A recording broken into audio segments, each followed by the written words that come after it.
Sushma, we can start now with the introduction. Okay. Good afternoon, everyone, and welcome to this session. Today, we have a well recognized psychologist, Rebecca D'Souza, with us, who also works with NAG Foundation. And she's got 20 plus experience in this field. She's been dealing with individuals with cancer day in, day out. So, she's the best person who can tell us on how to cope emotionally with cancer. Uh, I am Sushma Patil, genetic counselor. So we'll just start with this session. We will be having an interactive session, and of course, everyone can ask their questions in the chat bot. We'll be taking the questions at the end of the session. Welcome, Rebecca. We can just. Hi, Sushma. How are you? I'm good, thank you. So thank you for the opportunity to be a part of this endeavor. Very apt because it's the month for awareness of breast cancer, and every session we do makes a difference. Every person who understands and learns makes a conscious health choice behavior. So when Sushma and I decided, we said we'll do it like an interactive question and answer program. Am I audible?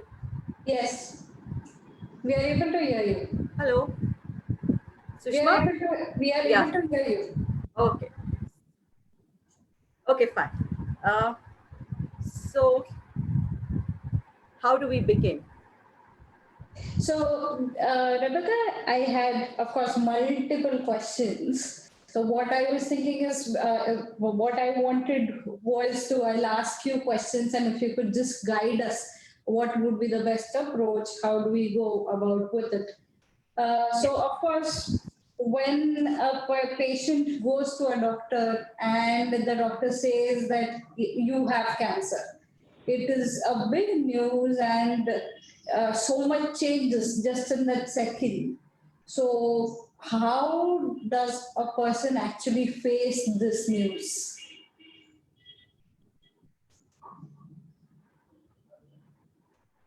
Okay. So whatever I'm discussing today is based from the experience I've had with all my patients, my survivors, and what I have learned from them and their experiences. So any diagnosis or any news that is negative, that is what we call bad news. Uh, there has to be a stage through which you need to go so that you finally accept the diagnosis. Unfortunately, what happens with cancer is that you have a problem. You go to a doctor, the doctor checks it out, sends you for a couple of tests, you get your diagnosis, and then immediately they decide that it needs to be addressed. Either a surgery or you start your chemotherapy. So sometimes there is no time to process and to accept all the emotions that you go through. So normally when you hear something, the first thing is you deny. And we've had patients who said, नहीं ये मेरा biopsy का report नहीं है, ये किसी और का हो सकता है. So there is a process of denial, and so accepting that this is a normal part of acceptance, it is important. So there's denial, there is anger. मैंने सब कुछ तो ठीक किया है. I have always done what is right. I have not hurt anybody. I have not insulted God. I have not showed jealousy or envy or anger any person. So how can I get it? So there's anger. Then there's a little bit of bargaining. कि अगर मैं ये कर सकता हूँ तो like we had a patient recently who said, okay, let me try praying. And so even after a diagnosis, she said, I'm sure there will be a miracle and I will get cured. So there's a little bit of bargaining. Then there's a little bit of depression, then a feeling of sadness, low. And then finally you decide that, okay, fine, this is not the end. It's just a different beginning, and there is a way out. There is medication, there is treatment. So there is acceptance. So allowing yourself to feel all of that emotions is the most important thing. It's a very natural process which all of us go. That is important, is to allow yourself to feel those emotions. If you feel like crying, cry. If you feel like shouting, shout. It's okay.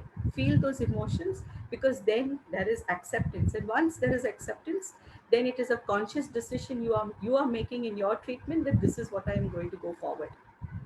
So take your time. Even though if your doctor says, "Oh, arch diagnosis, surgery," you can always ask for a day or two to sit down first with yourself, understand, accept, then with your family, rather than just going blindly and getting treated. You can wait for a day or two. It's not going to make a difference in your uh, prognosis or in your treatment. So give yourself not too much of time, but at least a day or two, just to understand, to accept. Basically, we need to, acceptance comes in stages. It's not like, abhi ho gaya and immediately.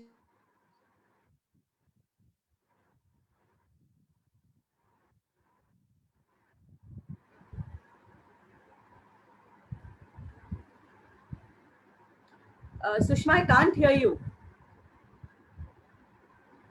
So basically, it is very important that we go through these different emotions and come to that stage of acceptance so that we are ready for the treatment aspect of cancer. Yeah, because if you go for your treatment in a denial phase, then you're against the treatment principle. Because you feel that ये मेरा biopsy का report नहीं है, किसी और का है. So then the treatment, so there is you have to be in conjunction with the treatment. So you have to have it's good to have acceptance when you start your treatment, because then you are working alongside the team, alongside the treatment. Yeah.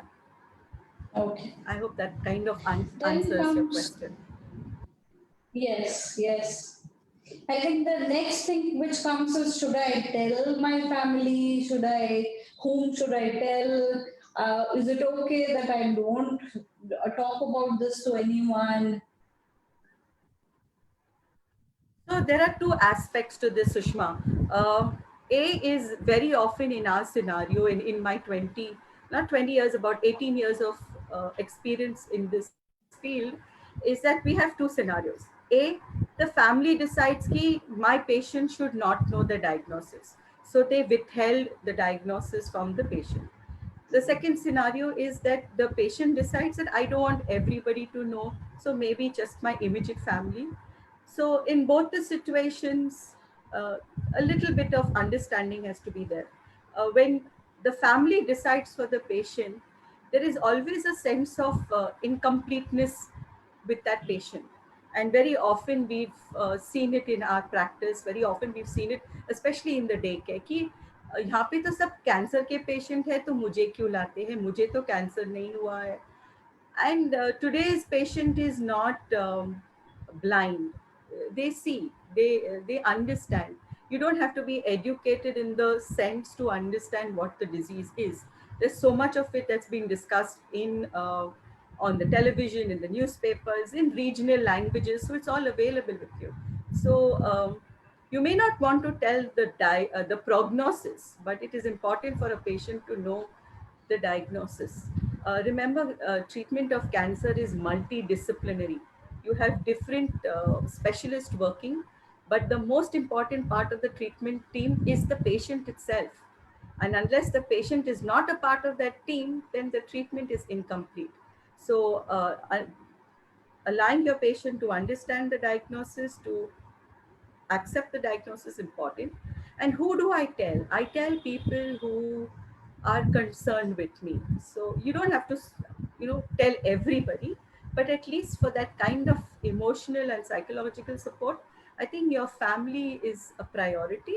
And maybe people who you feel will understand you, who will reach out to you, will not advise you, will be there for you. So you have to decide who you want to tell.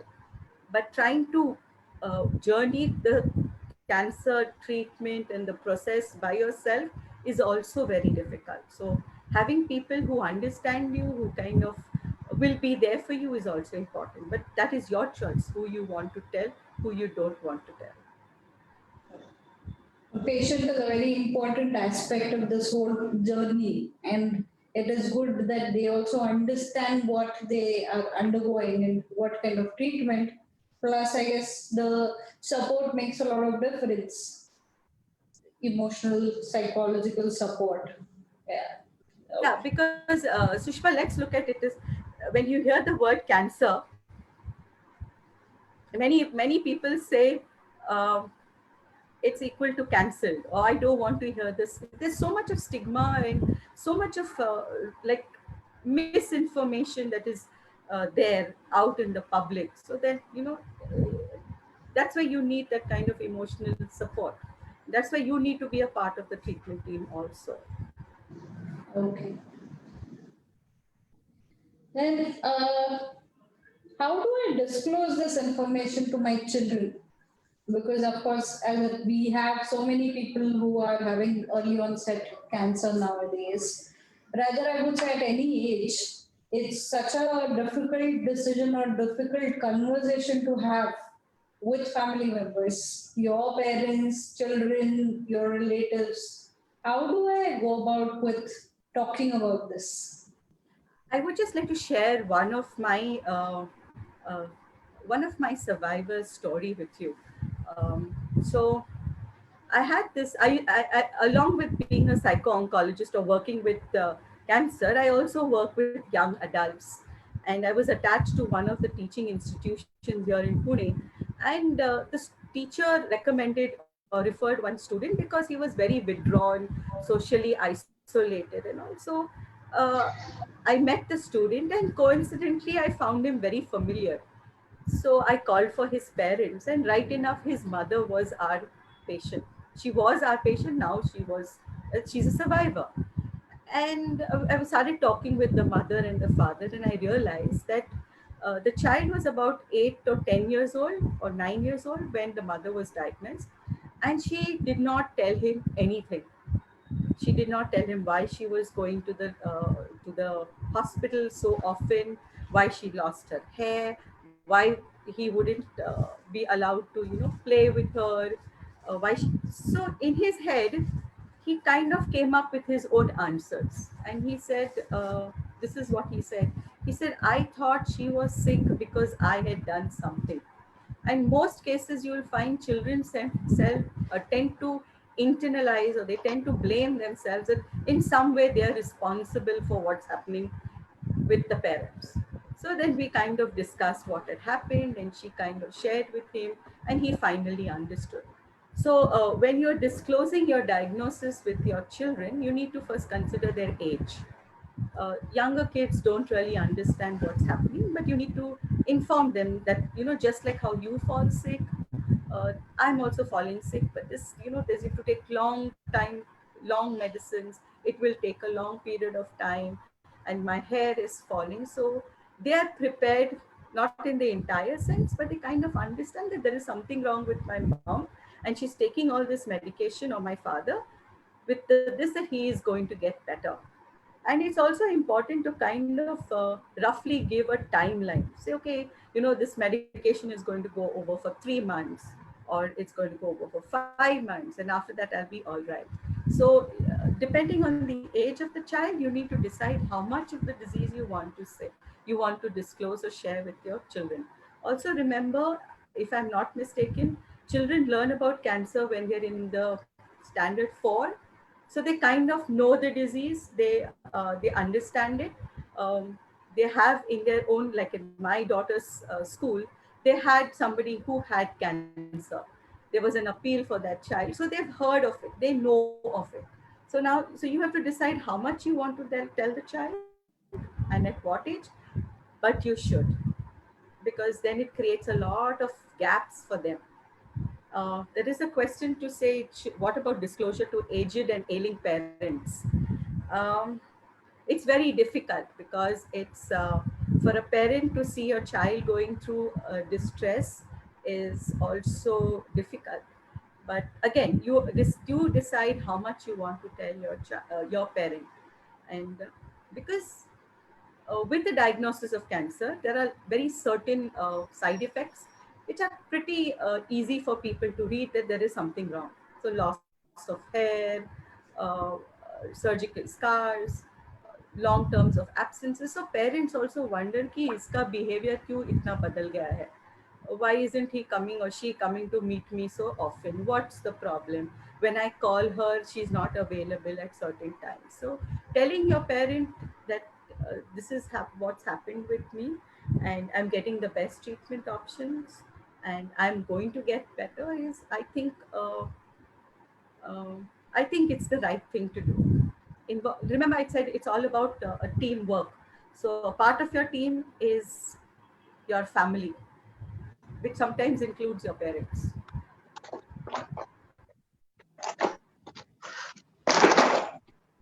As you said, Rebecca, rightly, that it's very difficult to disclose this information to parents and children. But it's also important that they are a part of this journey so that they don't feel left out or they don't make their own assumptions on what is going on.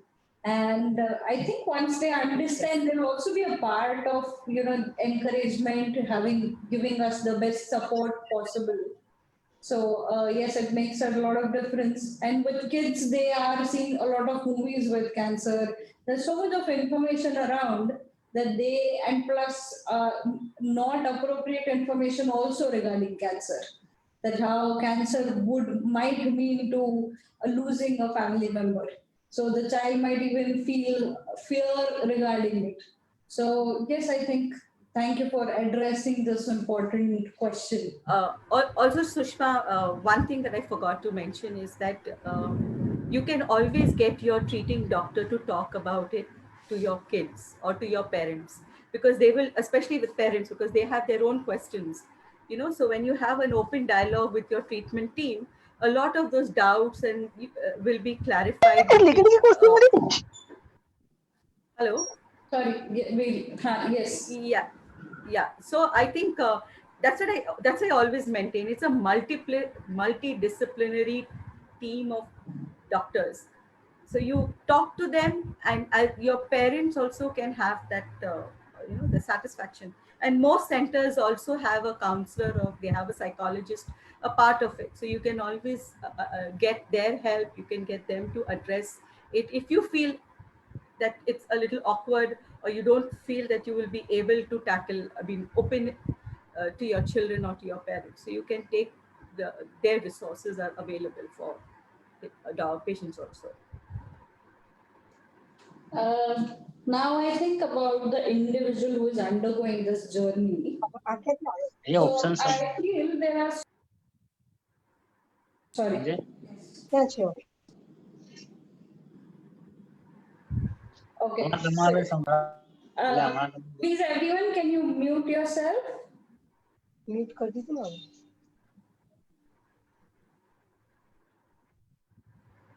Yes. So we now coming to the most important person, the one who is actually undergoing this journey. They have so many things coming up in their mind. I think there will be a range of emotions that they are undergoing. So is it okay to feel that how one day maybe I'm feeling angry, the other day I am upset, third day I'm just wondering what will happen to me. So how do I actually deal with such a vast range of emotions? I think the best comparison we can make is about COVID-19. COVID-19 has hit all of us. Some of us are angry, some of us are anxious, we are fearful about the future, uncertain, and these are the same emotions that a cancer patient goes through. So I think it's normal. It's normal to feel angry, and why not? I mean, it's okay. It's normal to feel angry. It's normal to feel sad at sometimes. Why me? To feel sorry for yourself, to feel worried about the future, about your children, about their family life. So these are a range of emotions that all of us go through, and I think we should go through. It worries me when I have a patient who says, see, मुझे कुछ फर्क नहीं लग रहा, ठीक है, I don't feel anything, because I feel then somewhere she is not, or he or she is not expressing those emotions. because it's like COVID, exactly like COVID. Uncertain future, uncertain. We can't say for the next day whether we're going to have a lockdown again. So I think all these emotions are important. We will go through it. I only need to know how to express myself in a way that it's good for me. So if I'm angry, I don't internalize that anger, I express it out. So I can use different methods to express that anger. If I'm sad, I can reach out to people who have probably gone through the same journey, so they understand what I'm going through. So there are different options available, different resources that are available for us to express our emotions. So, being a Heal Your Life workshop leader, Louis say, the person whose philosophy it is based on, she says when you feel fear, anger, guilt, it's very important that you actually address it. Otherwise, if it is not let go of, then it might come up with, aggressive anger and anxiety and so many emotions. So one of the exercises which she talks about is writing it down. So, how do we, is it a useful technique? How do we go about with it? So, okay. So, somebody just asked a question about depression. Okay. So, I'm going to link it to what we call journaling. Uh, it's not easy to express your emotion. If you're angry, you can't just, express it out. So you sometimes internalize it. So by writing it out, you are expressing what we have cathartic. It has a catharsis. I can just release that pent up emotions. So journaling or writing about what you're going through, your emotional, it's not only emotion, it's also your feeling, and in the sense of emotions, but also physically what you're feeling. So, for example, if I'm angry, I may not be able to understand that emotion, but physically I'm more aggressive in the sense I'm clenching my jaws more, or my heart is beating faster, or I am doing my work in a very aggressive, rough way. So there's a physical aspect to your emotion, and there is a psychological aspect. So when you journal it down, when you write it down, you also get an understanding of how you are expressing yourself, how it is affecting you, and how much of it is coming from a rational point of view or a rational idea, or how much of it is irrational. Especially when you're feeling low, sometimes um, it is coming from a belief, or it's coming from a thought that may not be real.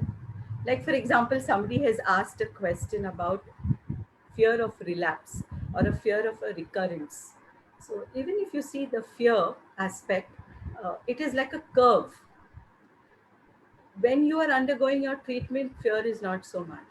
The fear escalates when you finish your treatment, because now you're not doing anything to address the disease, even though the disease is not there. So a little cough, a little backache, a little unusual, which otherwise you would have just forgotten about it, sets you in a little bit of a panic or anxiety ki fir se aaya hai kya. Then as the time goes by, you will find that this fear of recurrence is not as acute as it was before. So time definitely gives you that confidence to say that my body is all right, I'm doing fine. So I look at fear as in two aspects. Fear is good as a motivator, because if I'm without fear, then I just take everything for granted. Um, uh, I don't pay attention to my diet. I don't pay attention to my exercise. I don't pay attention to follow ups. I don't pay attention to getting my yearly checkups. I don't pay attention to my stress levels. So, fear is a good motivator, but if it's too much of anything, then it becomes a negative thing. So first is understanding. Journaling helps you to understand your emotion, and it also helps you to express it also. So you can journal by either writing, just ordinary writing phrase. You can also journal by using symbols, by using pictures. So you can use art as a therapy to express your emotions, because you may not find the right words, or you may not feel comfortable. So this it definitely helps. Journaling definitely helps. Is there, Rebecca, is there anything that I can do every day so that, I will be more positive through this journey?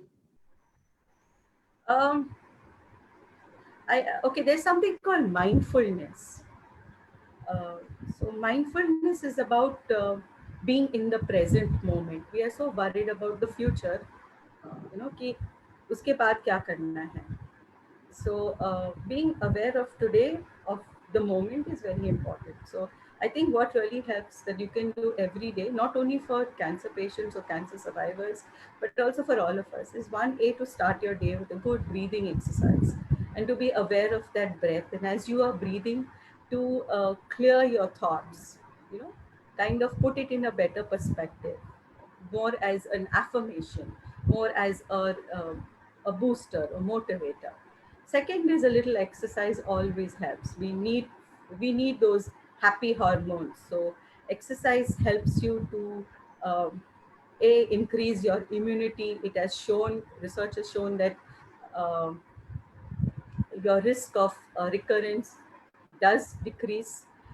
But more importantly, it shows that you can it's very good for mental health. Okay, the third aspect of it is to be in charge, of um, like somebody has just said, to know, to understand, to question your treatment, what is expected of you. Don't allow others to take the decision. You be a part of it, because then you know what you need to do. Sometimes we just happily give the reins to somebody else. But I think it's where, if you really want to work on it, then I think taking charge is very important. Sushma, has it answered your questions? Yes. I think I've heard a lot about gratitude also. So Yes. one of the, I think it does, letting go of fear helps, as in gratitude helps in letting go of your fear also, because then you start looking at more positive aspects. Always. So there are, if you look at therapy right now, there are two new things that are being quite um uh, discussed. One is what we call forgiveness therapy, because, and I don't mean about forgiving other people, but forgiving yourselves. Many women kind of, feel I am taking my husband's time. They feel guilty, they feel shame. So first is to forgive all of that guilt, all that shame that you feel. So forgiveness therapy is a new therapy that is quite widely practiced and discussed. The second is, like what Sushma said, is gratitude. I think at the end of the day, if you just make a list of what you are thankful for, you'll be amazed at, like, the amount of things or the number of people that have, been there for you. Or so there's a lot to be to show your gratitude to. Yes, it does help. It also gives you a better perspective, because in just being able to breathe is a way of showing gratitude, and it's helpful. There's one question. Yeah, I know. I'll just read it. There are lots of questions, Sushma. Okay, mostly the treating oncologists don't have a definite answer whether it may relapse or any other new organ. Um, okay, Tina, um, I think if we constantly worry about when it is going to come back, it is going to come back. I mean, just as an experiment, when you get up in the morning, you tell yourself that today is going to be a horrible day. It's going to be a horrible day, because that's how the mind works. It's that powerful. So yes, there is no definite answer. Uh, but if you learn to pay attention to your body, learn to understand it, you'll be able to figure out when things are not going the right way. And sorry to say, but doctors are not gods. I mean, they cannot predict. Nobody can predict. In some cases, yes, we can predict, depending on the kind of cancer it is. Like, so we know that there are certain more risk factors of a recurrence with certain cancers. There are lesser risk with certain cancers.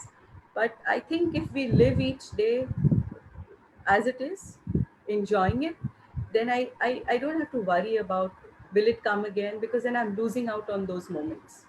That worry doesn't allow me to enjoy myself. Rebecca, you mentioned that we start feeling guilty when during this treatment aspect when the family member's life is also put on hold. So I think that's what I would love you to talk about also. How does a patient actually go through this, or how is it okay that family members are doing this much? How do I deal with that guilt which is associated with it? Sushma, I think this is my experience that I would like to share. Is that I find very often is, the caregivers and the family, they're not working together. The caregivers are worried for their patient. The patient is worried about the caregiver. So somehow they're running parallel in the treatment. So I think the first thing that I would like to see change is having a no communication space. So you have the patient and the family talk about what's happening. So you create that kind of a space where I feel comfortable as a patient to say this is what I am feeling and this is what I am thinking, and the caregiver will be able to understand from where that is coming, and they'll be able to address it also. So like I've had parents, especially mothers, unfortunately, women tend to feel that I am a burden or I'm a financial expense. But when they hear their children saying that they are important for them, that they don't consider them a financial expense, or they don't consider them a bump in their career growth, but they're important for them because they are persons, they're humans. So I think first is to create that space where you discuss, you talk, you confide without judgment, without just expressing yourself is very important, rather than two parallel. So we have caregivers having their own stress, which they are so scared to talk to their patient because then they feel it might affect them. And patients feel that, oh, I can't discuss this with my caregivers because it may affect them. But I find that when they're open to it, and we've done caregiver sessions before, and we find that yes, it does help, because the caregiver understands from where they are coming, but the patient also understands why my husband is all of a sudden, uh, you know, so stressed, or distant, or because there is a that communication exists with them. So I think it's important to understand. How do we take a small step towards this? As a patient, it might be difficult for me to, start talking about my feelings to a great extent. But I think because it's important that family is also with me through this. Um, how will that first? I think it also depends on the treatment center that you have. Like for example, because of COVID, of course, everything has changed right now. But we have a lot of our volunteers who are ex-patients, who are survivors. So when they talk about their experiences, because they've also been able to start on discussing and all. So a patient, it's a learning experience for the patient also. Okay, maybe I need to talk about. And what happens with these volunteers, or even with a counselor or a psycho-oncologist, is you become the go-between a patient and the medical fraternity, and the go-between the patient and the caregiver. So you're able to bridge that gap, and you're able. So if there is a concern that the patient has spoken about, the volunteer will address it, will take it to the caregivers, or will suggest to the patient that I think you need to discuss this. It's important. They must have not. They don't realize. So, for example, one of the side effects of one of the chemotherapies is. Um, it could be depression or anxiety. So it is what we call organic depression. It's not because of a psychological problem. So if the patient understands that it is coming from this medication, so if I'm being irritable and all, it's not me, but it's the medication that's causing it, I'm more able to adjust with it. And if the caregivers knows the same, then they're able to understand that, okay, she's irritable or something's snap her off because of this. And so there's a better understanding. So I think volunteers, caregivers, patient navigators help to bridge this gap. And very often, your treatment team acts as a moderator between the patient and so it's important to have an open discussion with your doctors, you know, uh, because you are a part of the treatment team. You're not sitting on the other, you're sitting on the other side of the patient, of the table, the consulting table, but you're a part of the team. So in that sense, I yes, think, government hospitals. Okay, yes. I'm trying to answer questions. And Yeah. uh, so is there a specific treatment for anxiety and depression? Yes. uh, if the depression is like simple things, for example, okay, why am I anxious? I may be anxious because, like somebody has written, I don't know what is happening, or my doctor is not telling me everything, or I have not asked my questions. So I think knowledge empowers you. You're anxious because you're not certain. Like, we had a patient the other day and was absolutely petrified, her first chemotherapy, because apparently her neighbor said before going, I'll say it in Marathi because she said it in Marathi, "Ghabru nakos, ha, kai honar nahi," means don't get scared, nothing is going to happen. When she was leaving for her chemotherapy, so she was lying on the chemo bed with an anticipation that something is going to happen. But if I know, I take charge, okay, this is what's going to happen during chemotherapy, this is the first bottle, this is what it's going to mean, this is how long the uh, infusion is going to last, these are what are the probable side effects. Knowledge definite empowers you. And getting the right knowledge, because Google is not Mr. Doctor. You need to talk to your doctor, you need to understand from the doctor. So open discussions is very important. There is treatment for anxiety and depression. Different techniques are available. uh, Actually, for anxiety and depression, what really works, which all of us can do, is a little bit of exercise in the morning. It helps, it releases those happy hormones. Writing down, journaling helps. uh, Getting involved with what we call distracting and diverting your mind from that episode also helps. Talking to people about it helps. Reaching out for help also helps. Rebecca, we have got quite a few caregivers as well. So I would like to ask a few questions related to that. One is there something called as burning out of caregivers, and how do they actually understand that it is getting, they are getting affected by this whole process of taking care? Sushma, uh, I think less how we have burnout in academics, we have burnout in workplace. We also have what we call a caregiver's burnout. And how do I recognize it? Because see, cancer sadly sometimes doesn't end in 3 months or 4 months. It extends for a long period of time.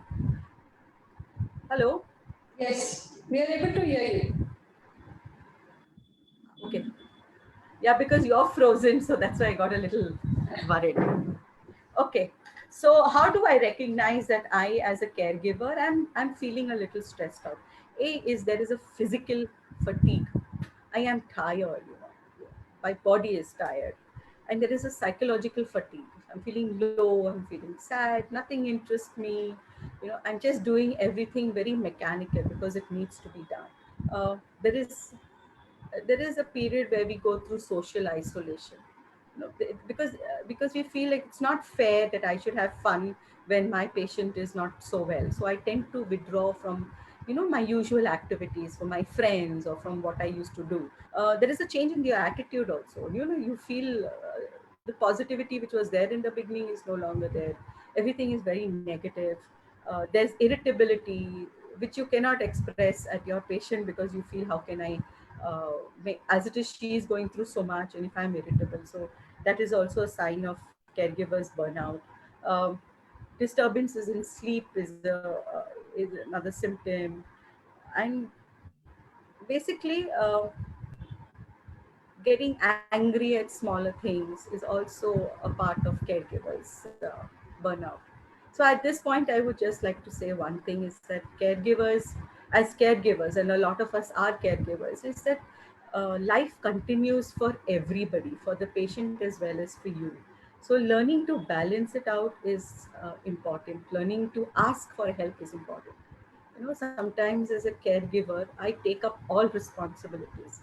So we have seen cases where, especially when it comes to the spouse, where the wife is the caregiver, I'm looking after my husband, I'm looking after the family, I'm looking after the cooking, the cleaning.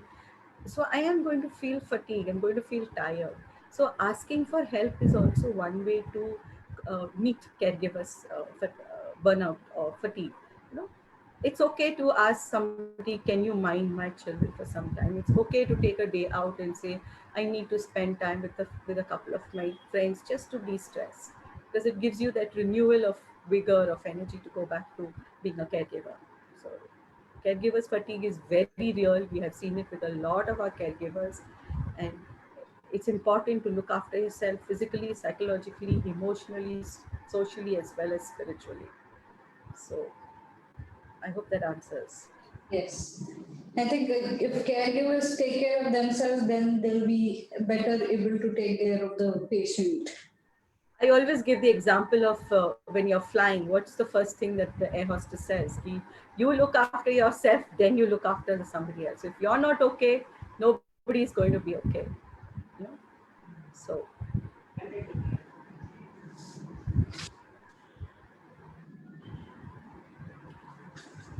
Janet has asked that Janet has written that a lot of cases where stage 4 disease patients have survived against all odds. Be proactive, talk and discuss it when a terminal substate is. Is it fair to introduce to them some new treatment when it comes? Every person, whether cancer or not. Okay. So I think from what I've understood, Janet, you're saying that if for a terminally ill patient, uh, again, I think very often it is the family that takes the decision. We've had a case where there was a hello. Yeah, Okay. So I just like to yeah, I'm share listening. something. Is that yeah that we had a case where the lady was terminally ill, and she had a clot which traveled up to her brain. So she needed to get a surgery done and to remove the clot, because otherwise it would have not been really good for her.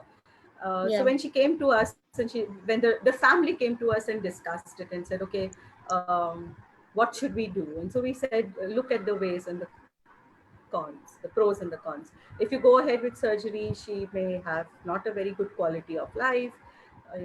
She may get paralyzed, or there'll be so many other complications. Then the mother came and she spoke to me, and she said, I don't want to have the surgery. I want to go as I am. But somehow the family did not understand that, and they went ahead with the surgery, and she was paralyzed. And for her, every day became a struggle then. So I think when there is nothing, and I think letting go is it's very easy to talk about it. It's very difficult to do, but I think it's a good thing to let them go. Unless there is treatment, there's going to be absolutely change. Sometimes we take a new treatment may give you another additional month or 2 months or 3 months. So you have to weigh and see whether it's going to give you a quality of life, or is it just going to give you quantity, and how much is that quantity going to cost the patient. So that is why patient needs to know, patient needs to make a conscious choice, understanding whatever it is. I hope I've answered the question, Jan. Okay, so actually that a paralyzed lady, she's alive. No, she She's passed away finally. okay, okay. See, see the disease. See, that's what I'm saying. Is when you're terminally ill, we know that Yeah. there's not much that we can do. So even a new treatment is not going to really make that person come back to normal. It's just going Yeah. to give you maybe some amount of days, maybe a month, 2 months, 3 months. So as a family, you need to take a call that will it really give her that quality of life. Because with every treatment, there is going to be side effects, there's going to be some cost. So instead of that, keeping the patient comfortable, allowing her or him to do whatever. My own mother-in-law, actually, I would really appreciate her doctor, because she was 75 and diagnosed with leukemia. And the doctor said very nicely to us that, there is treatment available, but it's not really going to benefit her, maybe a couple of months. Instead of that, let her do whatever she wants to do. She wants to meet up with her family, go here, make up amends, and that's what she did. And she had a really nice, when she passed away, she looked so good. So I think sometimes you need to take a call. What do you really Okay. want from your family? Yeah. But do you think it's Okay. ethically right, like when you give hope to the patient that there is a new treatment? Are they like, I don't know what is the emotional status of terminally ill patients, whether they come to a phase where they accept it and they are happy with it. And then when you give a hope that may or may not be a success, are you taking them away from that comfortable space that they have created for themselves? Or what So do you? I was a part of a palliative center, which was actually more for for terminally ill, and they're more comfortable in going, Okay. because they, I don't know, but you, like I said, if you really pay attention to yourself, a lot of answers you get. So they kind of know that, nothing is really going to work. And they're quite happy about it, spending time. Like I remember this one young gentleman, oral cancer he had, and palliative radiation was offered to him. But he said, no, instead of that, I want to plan my granddaughter's birthday. And he had a nice party and he enjoyed himself. I think that created a better memory, and he was more. So when he did finally pass away, he had, I mean, he was satisfied with his life. He Okay. didn't have this, so, because Okay. I know treatment is No, ever going to because come without. for progress in science and for progress in coming They up with don't new. work. No, No, no, but they we don't don't work with know. We will terminally never ill. know, no, unless they are Yeah, but see, patients who you, are volunteer. yeah, I understand, but patients who are terminally ill will never volunteer. I mean, they cannot be a part of those trials. It is unethical then. Okay. Okay. So Yeah. That. all our trials and all are on healthy patients. Okay. We can't, because sometimes the disease is progressed to such an extent that if you, this drug, it cannot be a miracle drug. So first it's tried out on normal patients, and then You have if to it try and. works well, and then but it cannot be experimented on terminally ill patients. So that's nice. Yeah. Okay. So there's another question says, if you need to explain cervical cancer to uneducated people, how should I go about it? Okay. Magali Gracious. Um, Yes, ma'am. okay, I've done a lot of camps, and I don't think even the educated people know about cervical cancer. They know where the cervix is, what it is. They know that it is the mouth of the uterus, because they have experienced childbirth. Uh, you know, so everybody practically knows about it and all. So I think talking about general cervical diseases in the sense, and then progressing to cancer is a better thing. So I always feel that instead of calling it a cancer, you call it a wellness program, where you're, women's wellness. We're talking about being healthy rather than talking about just cancer, because it scares the shit out of people. Sorry for my language. I would prefer to talk about it as, okay, how do I take care of myself? And then you introduce cervical. But we have done cervical cancer camps, both awareness as well as checkups, pap smears, and all. And most women, educated, uneducated, in the slum, out of the slum, urban, they know what is the cervix, and you can always use pictures, because that's what we do. So then they are able to understand it also. Mm. Okay. Rebecca, there's a question. Yeah. So, do you stress on the fact that irrespective of cancer, people need to look up to themselves, that it's important uh, for them to feel that they are important? Of course. Why cancer? All of us. um, okay, this is something that we are training our children now. We weren't trained. I mean, my generation, we were trained to think about others, but we are now training our children that you are important. And so I like when I talk to young kids, I always ask them, like their question is, how do I make a decision? I always say, please ask yourself, how will it benefit me?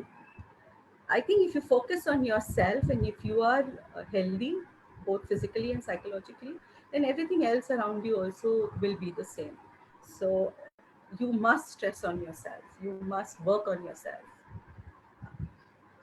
Uh, yes. You are important. That's it. Nobody is more important than you, at least for your sake. I'm not saying in the sense of you're the best of compared to others, but for me, I am the best for myself. I think we all need to have that kind of. It's when we start comparing ourselves and we have a problem. I am not as good as the other person. So, just generally understand yourself, where you are coming from, what are your thoughts, what are your feelings, what triggers you, what are your anxieties. Owning up to them, accepting them, and working on them, rather than comparing it with somebody else. The only person you can depend on is yourself. You can't depend on anybody else. Even your spouse can let you down sometimes. But so does that answer your question, Sushma? Yes, it does. Now, most important thing I feel is the support group, and NAR Foundation, of course, is doing a wonderful job of having a support group. So, we would like to understand. One interesting question was, do we actually tell the patients about the support group before they start their treatment? Second is, in case we connect them with patients before the treatment, would that also create anxiety, because the patient will talk about their symptoms, their treatment, and the side effects? Uh, okay.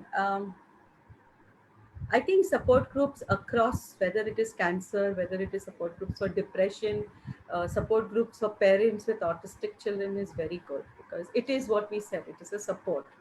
But I also feel that a support group needs to be moderated. Yeah, because otherwise then everybody will have its own opinion, it goes the same. So let me just talk about the support group which I am a part of, because I feel it's a good example, is that we call the breast friends, BREAST friends. And what I realized is that in the beginning, when we just started it and we used to have new people joining in at the meetings, they would start by say, oh, my name is, for example, my name is Rebecca, I've had 6 cycles of chemotherapy, or I've had a recurrence. And then I realized one thing, that cancer is not your identity. It is not who you are. It is just something that is.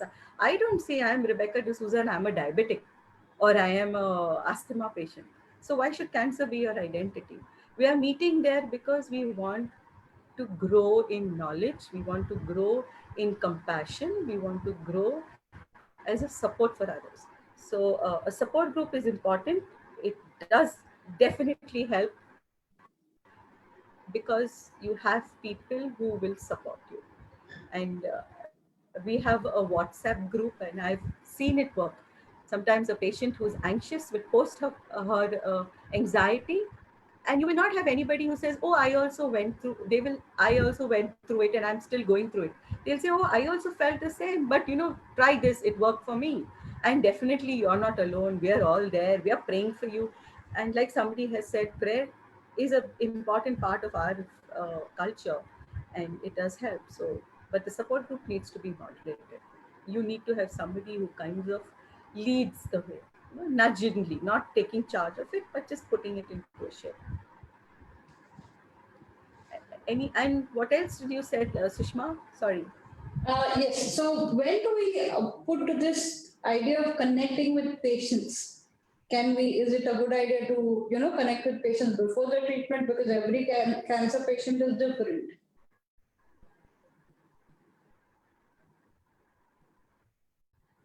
there is this whole concept of survivorship now, which is being spoken about. It's quite taken up in the West, and it's slowly coming in India. So we're talking about not cancer as a progression of treatment, but as a like a process. But we talk. So you're not a survivor after you are finished with your treatment. You're a survivor from the day of your diagnosis. So as a part of the survivorship program, we do have where we introduce the support group to a patient, you know, because and of that's why I said a moderator is important, because you have to connect the right patient with the right survivor. You understand what I'm trying to say? No, you can't have, so you also create a base. So when, for example, if I want to connect one of my survivors to one of our patients, new patients, to a survivor, I'm very conscious of calling up the survivor and say, okay, these are the concerns. Please don't talk about treatment. Don't talk about your treatment. Don't talk about the number of cycles, because every disease is different. So that's why it's good to connect patients. So you can introduce it at any point of time, but as long as it goes through a moderator. It could be a survivor itself who's the moderator, because then there are certain rules which you need to follow. Otherwise, like you said, there could be more panic. I remember there used to be sometimes the patients say, "Arey, usko 8 cycle chemo और मुझे सिर्फ 4 मिला."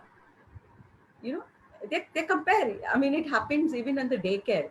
They're talking to the patient next to and say, "अरे, आपका तो medicine लाल colour का है, मेरा तो सफेद कलर का, आपको लेकिन ब्रेस्ट कैंसर, मुझे भी ब्रेस्ट कैंसर है, लेकिन दवाई में फर्क होता है." Then you know, this sometimes is, like we say, little information is dangerous. So it has to be moderated. It has to be connected to the right people. Support groups are a great help. I think all of us should join a support group. There is a support group even for psychologists, because we face the most amount of mental health issues.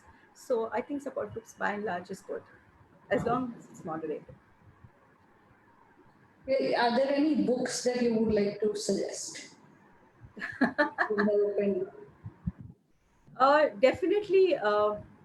Okay, I'll just talk about a couple of books that our patients have been referring to, and they found that they really help. One is, of course, I think Sushma can talk more about it. It's the Linda Hayes book, "You Can Heal Yourself." That is a good resource. The second is The Secret, which a lot of our patients read. They find their answers to. I think there are a lot of books which are available, not books in the sense, but there are a lot of journals which are available for patients to write down their own experiences and get answers.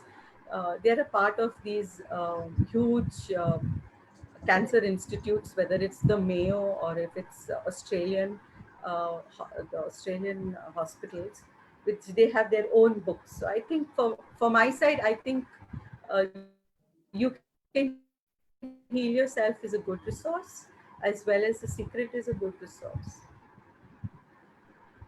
Thank you, Rebecca, for I bringing think we have hardly any time left. Yes, I think I'll just post in one affirmation which Louis Hay is well known for.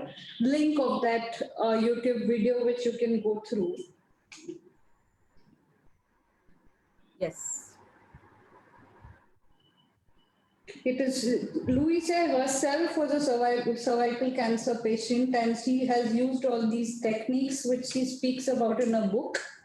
And she's known for affirmations. Affirmations are basically positive thoughts in present tense. So you can go through this link to know more.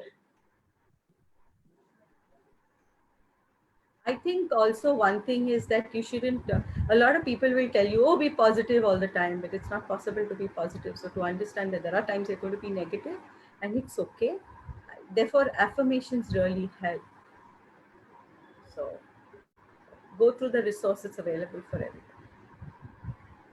Do we have any more questions? There were questions right from the beginning, which we kind of... No, I think you were answering them. And no, the beginning ones I didn't answer. Okay, somebody had written about talking about people who have had stage 4 cancers and done pretty well. I think, yes, there are, those are really good inspirational stories. So when you find that a patient is not doing too well, it's good to talk about them. It's good to, And also, there's a lot of research which has been done and proven now that the body has inherent capacity of healing. So all these books actually talk about it. so one of the questions that the reaction of others is also weird most of the time upon knowing that one has got. I think it comes from the fear of how to deal with a situation like this. You know, uh, they don't know what to say, they don't know what to feel, so they bring in sympathy more than anything else. So learning to kind of filter it out, you know, so not getting affected by those kind of reactions is something that we learn. There is a psychological trauma uh, which comes because of people's reactions. Yes. Hmm. I think, yes, we've answered more. Any questions? Okay, quickly, some things that I would like to stress on is that um, meditation also helps. You know, I don't know how many of you all have got access to that WhatsApp forward on breathing. During COVID, there was one thing about breathing for your lung capacity. So you breathe in for a couple of counts, then you breathe out for a couple of counts. It's called a rectangular breathing. Anybody heard of it? So one way of healing yourself is you breathe, hold your breath for a couple of counts, you release it out, and then as you release it out, again you hold yourself. So you're not breathing immediately and leaving it immediately. So it's called rectangular or square breathing. That also helps. So breathing helps in, you know, feeling psychologically better. Exercises helps. Um, Spirituality helps. Talking to other people help. So making it, you know, we call it the new normal after you finish your cancer treatment. What is the new normal is that I pay more attention to myself. So if I'm a housewife, I first pay attention to myself and then I pay attention to everybody around me. If I'm a working person, I pay attention to myself and then I pay attention to my work and then to family. So the new normal, at least what I feel in cancer, is that I put myself as the first person and then everything else follows. Okay, there are some new messages. And just put in Luke Coutinho's name there. Okay. Breathing techniques. Tina, it's very easy for people to be sympathetic, because then empathy is very difficult because I'm putting myself in your shoes when I'm empathetic, no? So taking the sympathy with a pinch of salt or pinch of sugar, leaving it aside, not allowing it to get to you is important. Okay. Anything else? Thank you, Rebecca and NAC Foundation for such a wonderful session. It was a pleasure and I hope we do it more often. Thank you so much. Thank you everyone for joining in. We are going to have more sessions every Saturday and we'll keep you posted about the same. Thank you. Thank you so much. Thank you. Support group.